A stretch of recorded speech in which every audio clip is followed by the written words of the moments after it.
Masalah apa dalam rumah tangga? Satu, kesetiaan. Ini dulu, mana ada rumah tangga yang tidak pernah digoda suaminya. Suami kita baik, tapi perempuan banyak pelakor. Suami kita baik, tapi digodanya terus. Tambah lagi istrinya di rumah suka maki-maki. Akhirnya suami berpikir, ini bagus, parfumnya harum. Tutur katanya lembut, di rumah la haula wala quwata illa billah. Sudah. Allahumma salli ala Sayyidina Muhammad wa ala ali Sayyidina Muhammad.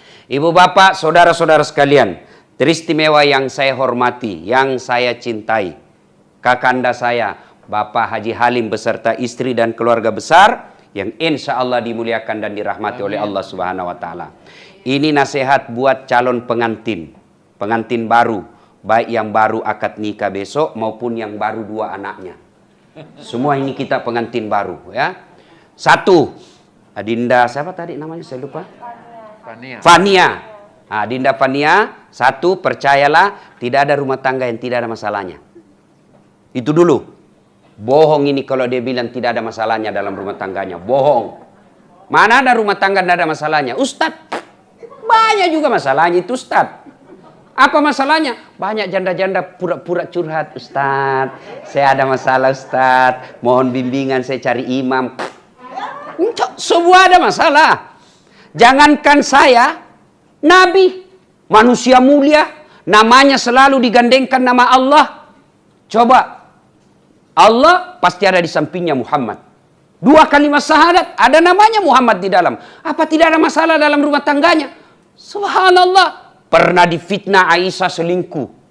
Coba, itu Nabi. Ekonomi. Pernah Nabi 3 hari 3 malam tidak makan sampai cucu beliau Hasan Hussein pucat. Dalam struktur kekeluargaan, status sosial, bukan dibully. Diusir dari kampungnya, Bu. Dari Mekah diusir ke Madinah. Siapa yang usir? Pamannya sendiri. Itu Nabi. Apalagi ibu-ibu milenial. Hah? Waktu kita dipacari sopan betul. Iya dek, terserah adek aja dek. Saya ikut. Hati-hati sayang. Tuh ada batu. Waktu dipacari, begitu sudah akad nikah dan punya anak, tahan tuh kaki istrinya. Di mana kau simpan matamu goblok? Semua pasti ada masalah. Masalah apa dalam rumah tangga? Satu, kesetiaan. Ini dulu, mana ada rumah tangga yang tidak pernah digoda suaminya. Suami kita baik, tapi perempuan banyak pelakor. Suami kita baik, tapi digodanya terus. Tambah lagi istrinya di rumah suka maki-maki. Akhirnya suami berpikir, ini bagus, parfumnya harum. Tutur katanya lembut, di rumah la haula wala quwata illa billah. Sudah. Ujian kesetiaan. Maka tidak mungkin ada laki-laki yang tidak pernah lepas dari godaan.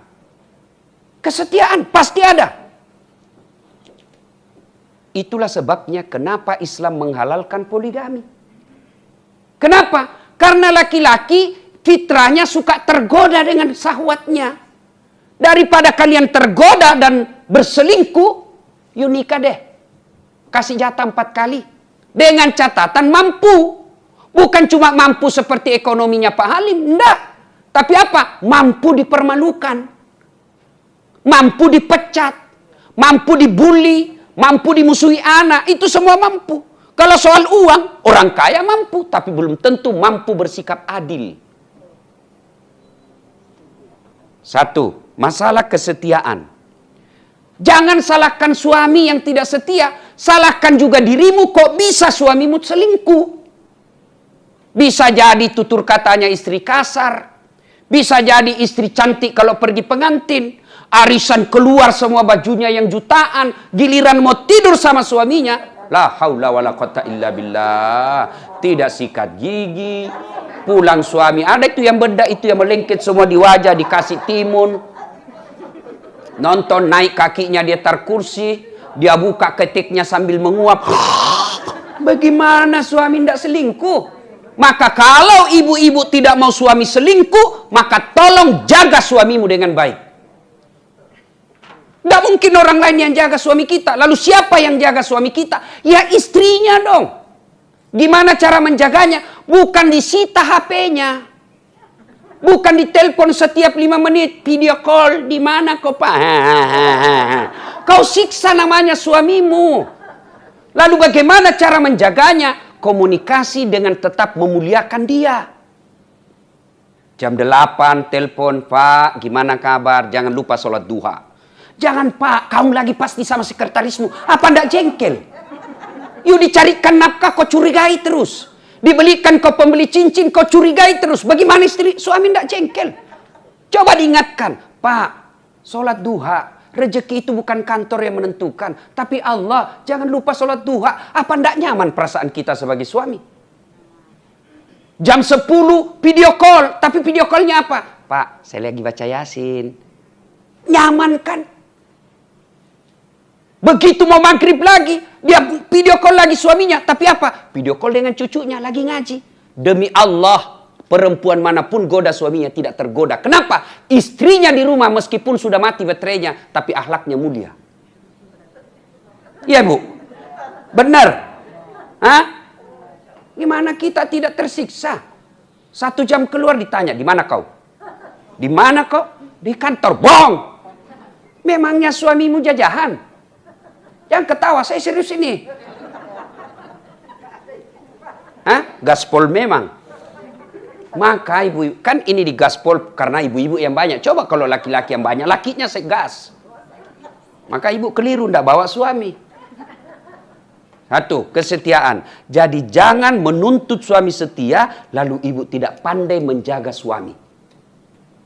Caranya menjaga, ingatkan, bukan diintimidasi. Enak kan Pak, jangan makan di luar hari ini. Hari ini saya masak spesial buat Bapak, makanan kesenangannya. Nyaman perasaan kita sebagai suami. Tapi kalau WhatsApp-nya masuk, jangan lupa singgah beli cincin. Masih baik kalau cincin, kalau pembalut. Coba ya. 1. Yang kedua, masalah dalam rumah tangga. Ini calon pengantin, ekonomi. Tapi kaya bapak bukan jaminan bahagia. Kalau kekayaan membuat orang bahagia, demi Allah tidak ada orang kaya yang cerai. Coba lihat anak-anak orang kaya. Mewah ketika pengantin. Baru 2-3 tahun cerai. Menunjukkan ekonomi bukan faktor utama membuat rumah tangga bahagia. Tapi apa yang membuat rumah tangga bahagia dari segi ekonomi? Bukan banyaknya harta. Bukan melimpahnya tabungan. Bukan mewahnya rumah. Bukan megahnya mobil. Tapi apa? Rasa cukup dengan apa yang kita miliki. Ada orang gajinya cuma 3 juta per bulan, tapi tidak pernah bertengkar dengan suaminya. Kenapa? Karena istrinya selalu merasa cukup. Bersyukur. Nah, ibu-ibu kan biasa. Yang membuat dia miskin bukan karena rezekinya tak ada. Tidak mungkin Allah tidak memberikan satu rumah tangga rezeki. Tidak mungkin. Allah itu bukan maha penganiaya. Allah itu maha kaya dan maha pemberi. Lalu kenapa ada orang bermasalah ekonomi rumah tangganya? Bukan karena tidak ada rezekinya, tapi karena dia tidak mensyukuri apa yang Allah berikan. Contoh, kalau gajimu 5 juta, gaji suamimu 5 juta, yuk hidup deh gaya hidupmu 4 juta. Supaya ada lebihnya. Tapi ibu-ibu modern sekarang, terutama yang tinggal di kota-kota seperti Jakarta ini, gaji suaminya 5 juta, gaya hidupnya 7 juta. Tidak pernah cukup. Kalau gajinya suamimu cuma 5 juta, you tidak usah pakai handphone yang 4 kameranya. Jangan ketawa, saya serius ini Bu. Untuk apa 4 kamera? Kan overdosis. Cuma 1 yang kau mau pakai. Contoh, yang membuat kita miskin. Contoh, gajinya suami cuma 5 juta. Datanglah istrinya, Bang, belikanlah saya tas. Karena kita ini merasa cinta kepada istri, oke dek, belilah, enggak apa-apa. Oke, selesai masalah tas. Begitu selesai masalah tas, selesai di situ, tidak muncul masalah baru. Apa masalah baru? Masa tasku enggak connect dengan jilbab? Masa warnanya beda tas dengan jilbab, beli lagi jilbab. Sudah salah. Sudah beli jilbab, nggak matching dong. Masa mereknya beda dengan sepatu? Beli lagi sepatu, padahal awalnya masalah tas. Iya toh? Itu dari segi aksesoris. Apalagi dari kebutuhan kecantikan diri. Saya baca iklan, la haula wala quwata illa billah. Untung istriku tidak gitu. Saya bilang mati saya kalau istri saya begini. Coba ibu-ibu sekarang, lain sabunnya untuk muka, lain sabunnya untuk ketek, lain sabunnya untuk paha. La haula wala quwata illa billah. Saya ini bu, sabun cuci yang colek pun jadi untuk ketek saya. Selesai, yang penting ada busanya. Ini yang disebut gaya hidup melebihi penghasilan. Gaji suaminya 7 juta per bulan, mau juga gunting kuku di salon. Padahal umurnya sudah 50, pret. Saya kan lewat di Makassar, Bu. Saya lihat itu ada salon, ada gambar jari. Saya tanyalah supirku, apa itu maksudnya, Dek? Dia bilang, ini Ustadz tempatku gunting kuku. Apalagi namanya itu, Bu? Nah, dia tahu semua ini. Coba. Saya tanya, berapa itu satu kuku? Dia bilang, itu Ustadz, satu kuku 20.000. Berarti kalau 20 kaki, 20 jari, berarti 200.000. Gunting kuku 200.000. Apa enggak takabur? Saya gunting kuku, Bu, praktis. Selesai. Jangan ketawa, saya serius. Oke lah kalau ibu Haja, ibu Nyonya Pak Halim kaya. Boleh ibu gunting kuku di salon, pakai sabun segala macam jenis, boleh. Tapi jangan lupa, kalau tidak bersedekah, ibu rugi namanya. Satu. Jadi ekonomi, solusinya bukan banyaknya, tapi syukurnya. Ya? Istri saya bilang begini. Kan saya bilang gini, Bu, ngapain kau pusing? Soal duit kau tidak bawa mati. Tapi dia bilang apa? Iya, duit tidak dibawa mati, tapi kalau tidak ada duit, rasanya mau mati. Saya bilang pengaruh medsos lagi. Tuh, ya. 3. Masalah dalam rumah tangga. Percampuran 2 keluarga. Pasti. 1 keluarga pengusaha, tiba-tiba masuk 1 keluarga miskin. Pasti masalah itu. Masalahnya apa? Suaminya kasihan karena miskin. Kan anaknya terhormat, tapi kan belum tentu bapaknya karena orang kampung. Ya kayak kampung lah. Akhirnya mulailah ada hinaan-hinaan sedikit. Apa tuh bapakmu bikin malu-malu? Bawa pesta kok begitu caranya?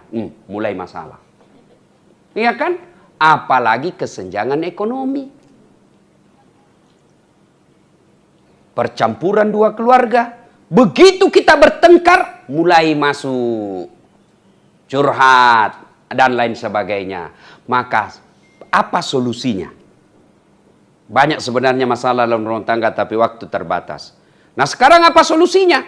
Begitu ada masalah dalam rumah tangga, Allah tidak menjelaskan, Das'at, Pak Halim, kalau ada masalah jadi presiden dulu. Tidak. Bu Aja, kalau ada masalah, jadi kaya dulu. Tidak. Kalau ada masalahmu, kau jadi anggota DPR dulu. Tidak. Allah cuma minta, Das'at, ada masalahmu, ista'inu bis-sabri wassalah. Sabar, perbaiki solatmu, saya yang selesaikan masalahmu. Ini ayatnya. Lalu apa aplikasinya? Apa prakteknya? 1, begitu ada masalahmu, yang pertama kau lakukan, sempurnakan solat. Kenapa solat, Ustadz? Karena solatlah segala-galanya. Saya berdoa, doamu tidak diijabah kalau kau tidak solat. Saya sedekah, sedekahmu tidak sampai kalau kau tidak solat. Saya bangun bantu anak fakir miskin. Saya bangun pesantren. Saya dirikan masjid di kampungku. Kalau kau tidak sholat, semua itu tertolak. Berarti yang pertama ada masalah, perbaiki sholat. Mohon maaf, mohon maaf, mohon maaf. Biasanya kita perempuan banyak tidak sholat kalau ada pengantin. Coba kita praktekkan besok ya. Hari apakah akad nikahnya nih? Sabtu toh? Coba itu banyak ibu-ibu tidak sholat itu hari Sabtu. Pestanya jam 12. Mulai ke salon jam 10. Ya kan? Oh, jilbab dipakai, jilbab sakaratil maut. Yang 3 lapis itu, Bu. Kuning, kiri, abu-abu. Ada juga kayak pohon-pohon di belakangnya itu biasa. Ya kan? Saya biasa bilang, bagaimana caranya pakai jilbab ini, Bu? Nih, saya ini keliling-keliling ceramah, Bu. Di Malaysia itu ibu-ibunya, meskipun istri Perdana Menteri, istri orang kaya, jilbabnya sederhana. Paling ambil segitiga, kasih penita 1, selesai. Brunei juga begitu, Filipina Selatan juga begitu. Begitu kita masuk di Indonesia, Masya Allah, bingung saya lihat jilbabnya ibu-ibu biasa. Coba, mukanya ada tembok, ada kayak kuning, krem, abu-abu. Kayak orang sudah tabrak tiang listrik. Bajunya sempit, roknya sempit. Jalanlah itu. Dia bilang suaminya, buru-buru ibu, terlambat. Dia bilang, tunggu sedikit pak. Beleng-beleng. Ayo, apa dilarang dandan? Enggak. Kalau ibu dandan supaya bangga suami di samping ibu, itu ibadah. Menyenangkan hati suami. Tapi kalau gara-gara dandan ibu tidak sholat, itulah yang disebut beleng-beleng. Hayya 'alas shalah. Suaminya bilang, Bu, kau pergi sholat. Kau sudah 4 kali umroh. Habis duitku haji plus. Kau pergi sholat. Apa kata istrinya? Sadar kok pak. Saya sadar ini. Saya suruh kau sholat. Kau ndak lihat ini jilbabku 1 jam dipakai. Pret. Ya. Bagaimana kalau mau dandan Ustaz? Dandan dulu. Baru wudhu dulu. Baru dandan. Jadi ibu wudhu dulu baru dandan. Sudah itu tahan kentut. Biar ibu sudah wudhu tapi kentut batal. Dia bilang sedikit aja ke Ustaz, udah keluar semua, tetap batal. Ya. Coba. Nah, adindaku, calon pengantin, begitu ada masalah besok, sudah deh, langsung sholat. Perbaiki sholat. Jangan ada masalah, curhat. 2, ada masalah, doa kepada Allah. Hidayah bukan dari bapak. Hidayah bukan dari bunda. Hidayah bukan dari ustadz. Tapi siapa yang membawa hidayah? Allah subhanahu wa ta'ala. Maka berdoa. Alhamdulillah saya berdoa ustadz. Tapi doanya bukan dalam sholat. Di mana dia berdoa? Status. Tak kusangka kau begitu. Kesepian banget. Sibuknya itu Tuhan mau baca statusmu. Ya Allah lindungilah suamiku. Pret. Berdoa dalam sholat. Doa itu tidak harus bahasa Arab. Doa mau pakai bahasa Padang boleh. Bahasa Sunda silahkan. Bahasa Bugis boleh. Bahasa Jawa boleh. Bahasa Perancis pun boleh. Kalau ibu tahu. Bahkan boleh pakai bahasa isyarat. Sudah boleh. Allah tahu. Daripada ibu bahasa Arab tidak tahu artinya. Kan bingung malaikat. Apa maksudnya ini ibu? Dia mau doakan suaminya setia, tapi doa dia baca doa minta hujan. Kan bingung malaikat. Iya, maka berdoa silahkan curhat. Tapi bukan di Facebook, bukan di Twitter, bukan di Instagram. Tapi doa sepertiga di akhir malam. Kalau tidak bisa sepertiga di malam, selesai sholat maghrib nunggu isya. Curhatlah di situ. Ya Allah, tak kusangka suamiku seperti ini. Tapi inilah jodohku yang kau berikan. Tidak mungkin saya menikah tanpa restumu ya Allah. Karena engkau yang menentukan jodohku. Tapi ya Allah, tidak mungkin saya bisa mengawasinya. Engkau yang maha mengawasi. Lindungi dan pelihara suamiku dari wanita-wanita jahat. Buat dia pusing kepalanya kalau dia tidak lihat saya 1 jam. Dikabulkan. Ya? Bagaimana Pak Alim? Masih akal ini. Ibu-ibu ndak usah jaga suami, biar ibu jaga, suami lebih tahu. Ibu periksa HP-nya, 2 HP-nya Bu. Apalagi kalau orang kaya. Sudahlah, lebih minta kepada Allah, caranya dalam doa. Jadi besok dek kalau ada masalah selesai pengantin, jangan curhat sama orang. Curhat sama orang pasti dia cerita. Saudara belum tentu baik. Saudara kita ketika situasi psikologisnya baik, dia akan baik. Tapi kalau dia dihasut, datang dengki, datang istrinya yang cemburu, maka dia kasih kita pertimbangan yang keliru. Masa begitu sih Ustaz? Tidak mungkin dia jahat sama saya. Dia kan saudaraku. Siapa yang dorong Nabi Yusuf masuk sumur? Ayo, saudaranya. Itu pelajaran buat kita. Jangan kau curhat sama saudaramu. Ah, masa sih begitu Ustaz? Dia kan masih saudara paman saya. Itu paman saya, saudara bapak saya. Siapa Abu Lahab? Siapa Abu Lahab? Pamannya Nabi, saudara bapaknya Nabi. Lebih baik begitu ada masalah, curhat dalam doa. Tapi demi Allah, doamu tidak dijabah kalau kau tidak sholat. Ya? Nah, yang kedua, begitu ada masalah, sabar. Sabar. Apa itu sabar Ustaz? Apakah sabar itu kita lihat suami kita bawa perempuan masuk rumah? Saya sabar. Bukan sabar itu beleng-beleng. Lalu apa itu sabar? Alladzi isa asabatum musibah qalu inna lillahi wa inna ilaihi rajiun. Tiba-tiba kita dengar suami kita bicara kasar. Sudahlah, ucapkan saja di depannya. Inna lillahi wa inna ilaihi raji'un. Saya tidak mati. Kamu tidak mati secara fisik, tapi mati sudah orang yang kukenal sebelum saya nikah. Itu.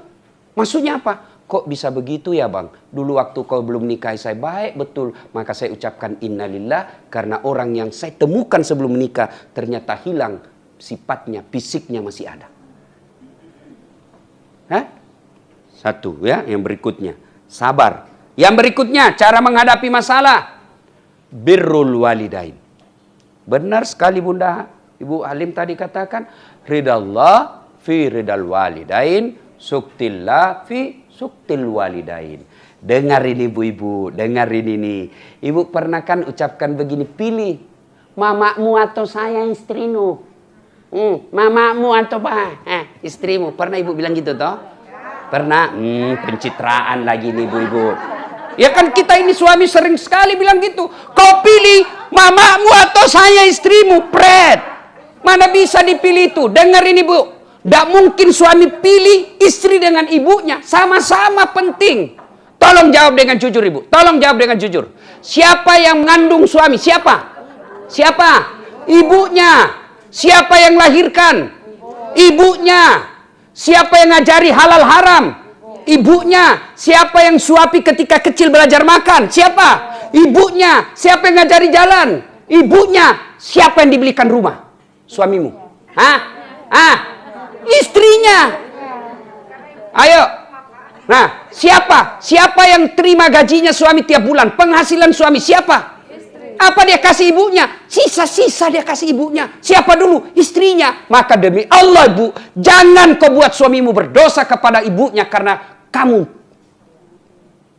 Karena ada kami ini suami bukan takut, tapi tidak mau ribut. Akhirnya apa? Pilih. Mamamu apa? Jangan ketawa, saya serius ini. Tenang Pak, saya bela bapak-bapak hari ini. Itu kan tidak bisa dipilih. Maka yang baik, Pak, jangan lupa ibu di kampung. Kita bisa dapat semua ini karena doa dari ibu. Mudahkan rezeki dengan cara apa? Berbuat baiklah sama ibu. Itu yang baik. Birrul walidain. Ya. Yang berikutnya. Sedekah. Ada 6, kata Nabi. Sittatu asyain tasidupil umur. Ada 6 sifat yang membuat hidupmu jadi panjang dan tertolak dari bencana. Satu di antaranya. As-sadaqatu. Saya yakin Pak Halim dan keluarga bisa eksis sampai sekarang ini. Meskipun usaha banyak diterpa masalah. Bisa eksis salah satu disebabnya. Karena kuat bersedekah. Ibu-ibu, kalau anaknya mau terhindar dari narkoba. Suaminya mau terhindar dari wanita jahat. Sedekahlah. Gimana caranya? Niatkan. Bawa duit hari Jumat misalnya besok pagi. Bawa duit 5 juta. Cari orang miskin. Tidak mesti kita kenal. Lagi keliling kita. Kasih tahu yang driver ini kan ibu-ibu orang kaya semua ini. Saya bisa tahu karena casingnya kan beda orang miskin bu. Iya kan? Maka bawa itu. Sambil kasih tahu mas. Kita keliling Jakarta deh. Begitu cari orang miskin. Dapat. Nih. Doakan saya terhindar dari segala bencana. Begitu Pak Kirmis katakan amin. Itu doa sudah. Ibu malam sholat tahajud. Bawa duit. Ya Allah. Ini ada duit 5 juta. Saya tolak bala. Mudah-mudahan suami saya terhindar dari segala macam musibah. Bismillah. Sedekah. Dan demi Allah, tidak ada orang bangkrut gara-gara rajin sedekah. Ibu-ibu rajin sedekah. Cuma nanti mau kadaluarsa. Panggil anaknya, nak, kasih itu tetangga di sebelah daripada basi. Sedekahlah. Ya, sedekahlah. Ibu-ibu, halo Bu, ini kan banyak semua selek berliannya. Emasnya ya Bu, nah, tebal-tebal semua Ibu. Ya. Ibu-ibu, kalau meninggal siapa yang pakai itu emas Ibu? Berlian. Hah? Bukan, istri kedua. Ibu sudah mati, suami pasti kawin lagi. Dia buka lah itu cincinnya Ibu dari jari. Maafkan saya. Oh. Dia buka lah gelangnya Ibu. Ini waktu saya pengganti hadiah ulang tahun saya yang ke-30 ini Bu. Dia buka. 3 bulan kemudian dia gembira. Dia kasihlah istrinya yang baru. Bu, ini waktu hadiah ulang tahun 30 tahun saya menikah dulu. Karena Ibu sudah wafat, ini untuk kamu. Maka sebelum itu terjadi Bu, sedekah. Nah Ibu Bapak Saudara-saudara sekalian, pada akhirnya ilmu yang saya sampaikan ini tidak ada faedah kalau kita tidak amalkan. Supaya Ibu bisa ulang-ulang lagi, karena bisa dilupa lagi kalau usia 50 tahun ke atas. Kan susah. Yang susah dilupa itu kesalahan suami. Itu lalu diingat.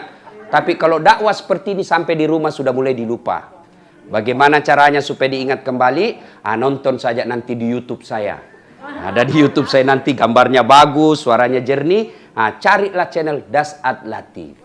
Sudah itu jangan lupa like and share. Kan? Kalau ada iklannya jangan di skip. Nontonlah sedikit. Karena kalau Ibu tidak nonton iklan, Ibu hanya dapat ilmu, saya tidak dapat apa-apa.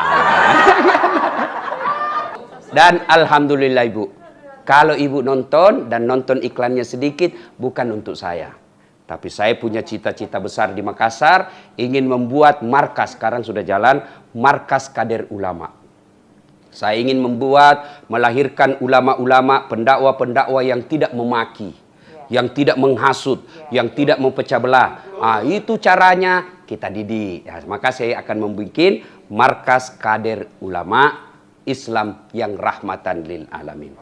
Terima kasih Pak Halim atas kebaikan Bapak. Luar biasa. Saya berdoa mudah-mudahan Bapak sehat walafiat. Anak pengantin baru bahagia sesuai dengan harapan. Ibu diberikan kesehatan dan paling utama bisnis lagi Bapak semakin berjalan dengan baik. Amin. Pak Halim ini banyak sekali membantu kegiatan dakwah saya. Maka begitu beliau minta acara, tidak langsung insya Allah saya datang. Terima kasih. Sebelum kita akhiri, mari kita berdoa kepada Allah Subhanahu wa taala. Mohon izin untuk mengirimkan suratul Fatihah kepada Rasulullah Muhammad sallallahu alaihi wasallam, khasiat dan keutamannya kita ikhlaskan untuk keluarga besar Sahibul Bait. Ila hadratil Nabi Mustafa Muhammad sallallahu alaihi wasallam, summa hususil Sahibul Bait. Al-Fatihah.